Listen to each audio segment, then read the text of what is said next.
তারাবি না পড়লে রোজা হবে না। আসলে তারাবির সাথে রোজার কোনো সম্পর্ক নাই, দুইটা সম্পূর্ণ স্বতন্ত্র এবং পৃথক ইবাদত। রোজা এবং সিয়াম একটা ইবাদত, তারাবি আরেকটা ইবাদত। যদি কেউ কোনো কারণে তারাবি পড়তে না পারে, তারপরও তাকে ওই দিনের রোজা রাখতে হবে। তারাবিটা হলো সুন্নাত আর রোজা রাখাটা হলো ফরজ। অতএব সুন্নাত ছুটে গেছে দেখে আপনি ফরজও বাদ দিয়ে দিবেন, এটা কোনোদিনই জায়েজ হবে না। অতএব এমনও হতে পারে কোনো লোক তারাবি পড়তে পারছেন না, হয়তো তিনি রুকু সিজদা করা, উঠা বসা করা এবং এত সময় নামাজের মধ্যে থাকার মতো শারীরিক শক্তি নাই, কিন্তু উপবাস থাকতে পারেন, তাহলে তিনি রোজা রাখবেন তারাবি না পড়লেও।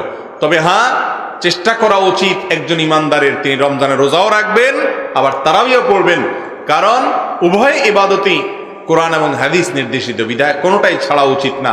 কোনো কারণে যদি একটা